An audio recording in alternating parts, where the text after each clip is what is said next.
In more than 4 decades as a gamer, I can't remember being so surprised by how great a year was for gaming as I was in 2025. I don't know about you, but this time last year, I don't know if I was expecting so many achievements in gaming like Kingdom Come Deliverance 2 or unique new experiences from smaller and independent studios like Expedition 33. And the year did also definitely feel like it fulfilled its promise in terms of the AAA titles that were coming out, like Ghost of Yotei. They were great. And all in all, I would say that that's a hard year to follow, but 2026 says, hold my beer. With what we're seeing on the horizon, even so far, it looks like 2026 is going to give 2025 a run for its money and then some. There's just a whole bunch of stuff that I'm already really excited about. And I don't know, but to me, it feels like at the start of the year, there's less games maybe that have specific release dates, but more games than usual that just say 2026. And I'd be willing to bet that that's because a lot of publishers and developers probably were kind of waiting to see what would happen with a certain game before they set on their own specific release dates. And that game is Grand Theft Auto 6.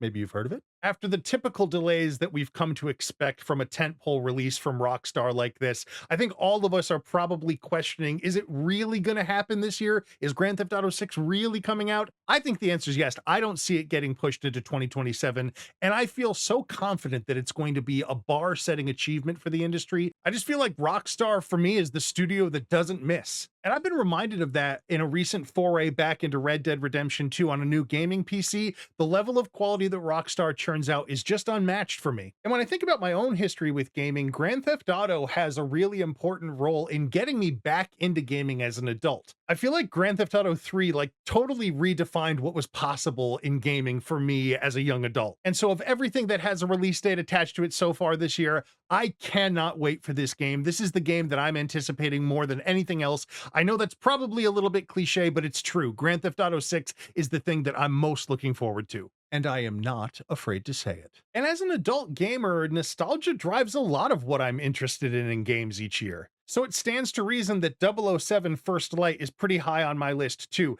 You know, as someone who grew up with GoldenEye as their real first entry into console first-person shooting, the James Bond franchise just holds a special place in my heart. But at the same time, I feel like there hasn't really been a really good Bond game since GoldenEye 007. But I'm hopeful that First Light might be an opportunity to change that, because this is coming to us from the same folks that have worked on the Hitman series. I feel like First Light has a chance to be the first great Bond game since GoldenEye, and I can't wait for it. And it's nostalgia that's largely driving my anticipation for Resident Evil Requiem. That's a series that has just been important to me ever since the original on PlayStation. And also for the remaster of Deus Ex. That's just going to be a really cool thing to dive back into after such a long time. And outside of simple nostalgia, the superhero genre is one that's always near and dear to my heart as a kid of the 80s and 90s. And this year looks like it's going to be really good when it comes to Marvel games. Obviously, Marvel's Wolverine. I mean, this is from Insomniac. They brought us Spider-Man, Miles Morales, and Spider-Man 2. Three games that over the last few years, as far as I'm concerned, when it comes to gameplay, are pretty much tops. So I can't wait to see what they're going to do with Logan's story. And if all of the gameplay that they've shown so far, if all of the cinematics that they've shown so far are anything to be believed, this game is going to be a pretty big jump when it comes to next-gen graphics. And I'm also looking forward to Marvel 1943 Rise of the Hydra. I love that era of Captain America, and it's going to be really cool to play that game this year too. Another thing that I'm really excited to see unfold in 2026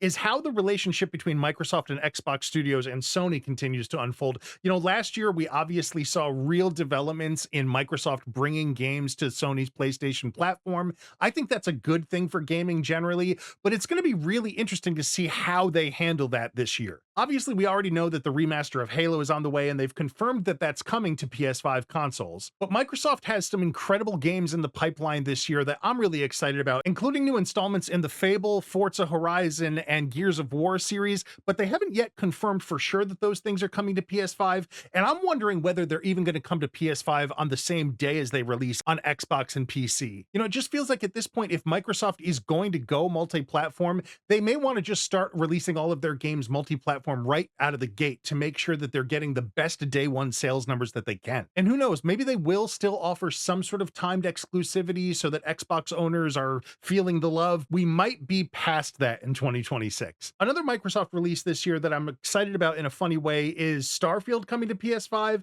I was a little hot and cold on that game, but when I most recently dove back into it on PC, I feel like maybe my expectations weren't as high, and so I was enjoying this playthrough a lot more.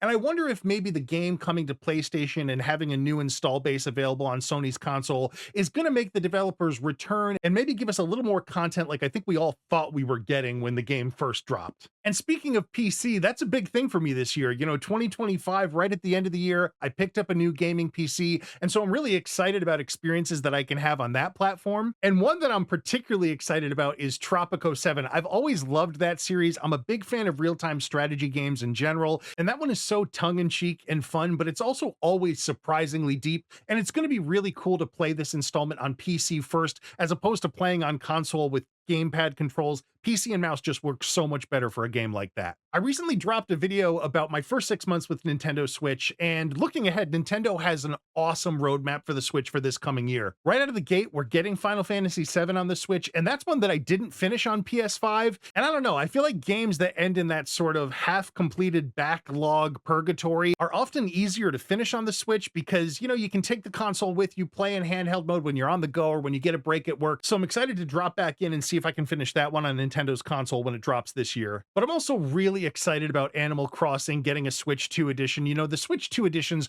are great value, being able to upgrade and get the game in a new fidelity with new performance. And in this case, we're also getting a lot of new content for the game.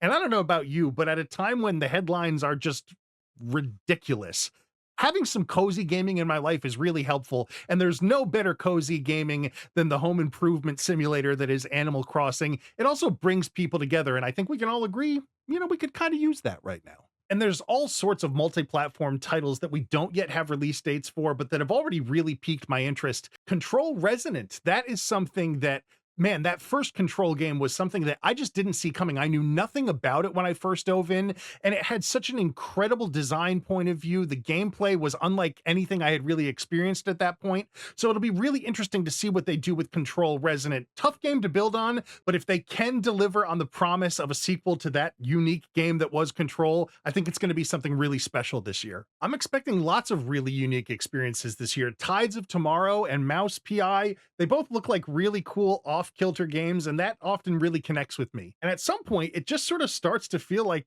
there's too much. It's a good problem to have, but it's like 2026 already looks like a year that's probably going to add a lot to my backlog. I mean, the Tomb Raider and Pokemon franchises both turned 30 this year and both have new software on the way. And I'm sure we're going to get some shadow releases like we did with Oblivion coming from Bethesda last year. I have a hunch that this will be the year that the long-rumored Black Flag Remastered comes out in the Assassin's Creed series. And maybe we'll get a little more news about Elder Scrolls 6 at some point this year, but I'm definitely not expecting that launch. It seems like that one's at least still a year away, and that's probably a good thing because, again, at this point, backlog. So yeah, I'm just expecting an awesome year for gaming in 2026 after what felt like a really awesome year in 2025 before it. I wonder what you're looking forward to. Let me know in the comments, what are some of the games that you're looking forward to? What are the platforms that you're watching? What are some of the surprises you think might rock the industry? Hit me up in the comments, let me know. And if you enjoyed the video, hit like and subscribe. It helps me build my channel as I'm just starting out. Till next time, I'm Owen, the friendly Zennial Gamer, and thanks for watching.